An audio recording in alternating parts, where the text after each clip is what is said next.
So ngayon mga kadaba, paano nga ba ini-edit ang mga ganitong video? Tignan nyo naman mga kadaba, meron siyang blurry sa likod. So kung gusto nyo matuto, tara mag-edit na tayo. So ganito lang yung mga kadaba, ini-edit mga kadaba, yung ganung video mga kadaba na merong blurry mga kadaba. Add new project tayo mga kadaba, add. And then hanap tayo ng example video mga kadaba. Halimbawa ito. Ayan. Add. Siyempre mga kadaba, tanggalin muna natin yung volume. Yan. At pag natanggal na mga kadaba yung volume, hanapin natin, i-touch natin, and then hanapin natin yung aspect ratio. And then click nyo itong Instagram. Yan. Yan mga kadaba.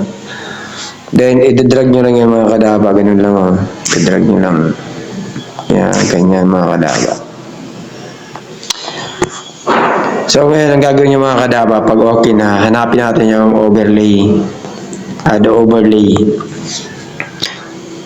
So ngayon mga kadaba, gagawin natin, i-click natin itong isang sample video na to.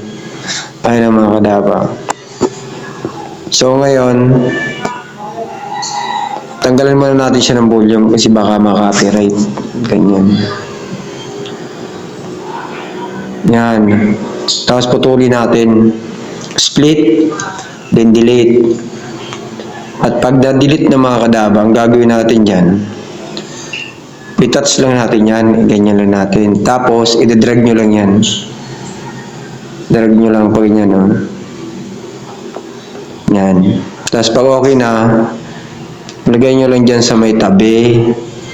Siyempre, pagpapantay-pantayin nyo yung mga kadaba, dapat pantay silang dalawa. Yung halos magkasing laki sila. Yan, okay na yung mga kadaba. Tapos itong isa, so okay na yan. Then ang gagawin natin mga kadaba, i-touch natin to, long press, hindi i-drag natin paunahan yan mga kadaba.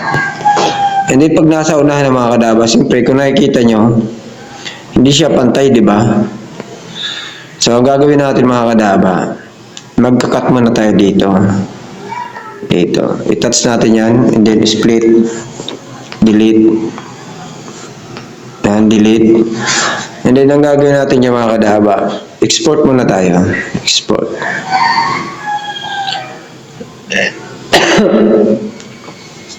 Done. And then siyempre mga kadaba, pag na-export na, ang gagawin natin, add new project ulit. Add new project, and then pagkatapos, hanapin natin yung video na ginawa natin kanina. Tapos, yung kasi yung gagamitin natin pang blur. Iba-blur kasi natin yung mga kadaba. So, ito na yung mga kadaba, kung paano i-blur. Pinutin nyo lang yung background. Ayan. Tapos, blurry. Tapos mamili lang kayo kung aling gusto nyo, tapos i-ganyan yung i-touch nyo lang. Halimbawa, ito yung pipiliin ko mga kadaba. Then ang gagawin natin mga kadaba, i-drag lang natin yan, pababa, pag ganyan. Oh. Yan, ganyan. Okay, check. And then i-touch. Tapos, hanapin natin yung overlay. Tapos yung, yan, overlay. Add overlay. And then, kunin natin yung video na ginawa natin kanina na pinagtabi natin yung video. Ito na yung mga kadaba. Yan, add. And then, pag okay na mga kadaba, i-drag nyo lang yan. Pag ganyan, no? Yan. Ilagay nyo lang sa saktong posisyon. Yan, ganyan. Halimbawa, mga kadaba, ganito. Yan, ganyan. Then, pag okay na siya, ang gagawin natin, tanggalin natin itong nakablurry yung volume. Dapat kasi walang volume yung mga kadaba para hindi sumasabay sa video yung boses. Tanggalin natin yung volume. So ganyan lang siya mga kadaba. O di ba, napakalupit. Di ba? Kasi yung iba pinoproblema kapag nagre-reaction video. Parang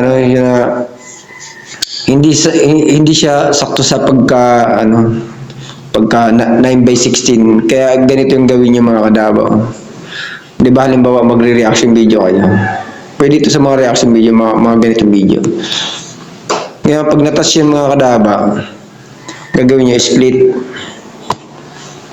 And then i-touch yung nasa unahan mga kadaba. I-delete natin mga kadaba. Delete. And then pag na-delete yung mga kadaba, export ulit. Oh, di ba? Sabi naman ako, talaga naman. Done. And then add new project ka ulit mga kadaba. Siyempre para magpantay-pantay yung mga kadaba, ganito yun. Ganitong ginagawa ko, parang nagpapantay-pantay siya. Yung haba ng video. Ganito ginagawa ko para magka pantay-pantay at para maganda tignan. Ganito talaga ginagawa ko. Gagawin natin, i-drag nyo lang pabalik. Hanapan natin ng tiyempo.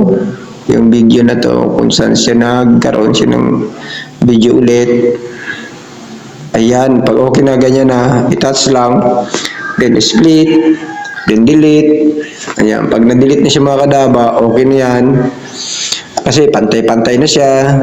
Kung napansin niyo mga kadaba, di ba parang pag nag-export ako, may mga sobra-sobra yung mga video. Kasi ito na yung pinaka-final na edit nito. Ganito yung magiging itsura. So kung nakikita niyo mga kadaba, di ba? Blurry yung nasa likod niya, yung background niya, di ba? Tapos gumagalaw-galaw pa, di ba? Di ba? Parang nakakainggan yung tignan. So ganito mga kadaba yung ginagawa ko kapag nagre-reaction video ako. Kasi nakalagay kasi doon sa sa Reels video, dapat yung video mo kasi naka 9:16. Dapat kasi buo siya, wala siyang may makikita na mga itim-itim diyan sa mga gilid-gilid. Kaya dapat talaga buo talaga yung gawin yung video. So yung mga ganitong video, pwedeng-pwede yan yung mga ganyan. Halimbawa, yung sa kabilang video, nagre-reaction ka. Tapos dito naman sa kabila, ikaw yung nagsasalita. So ganun lang mga kadaba. Napakadali lang. So pag okay na yung mga kadaba, ang gagawin natin, adjust natin siyempre yung kulay niya mga kadaba. Kulay. Saan na ba yun? Kailangan adjust. Siyempre para maging malinaw mga kadaba, pindutin natin itong brightness. Sakto niya lang sa sa tingkad yung kulay. Tapos sharpen para linaw talaga siya. Ganyan lang mga kadaba. Ganyan ang ginagawa ko. Then check. At pag na-check ng mga kadaba, okay na yan, siyempre. Then export nyo ng mga kadaba. Ganun lang mga kadaba. Kasimple, sana pakipalo nyo na lang at pakishare ng video ito. Sa ganun marami ang makalam. Thank you very much.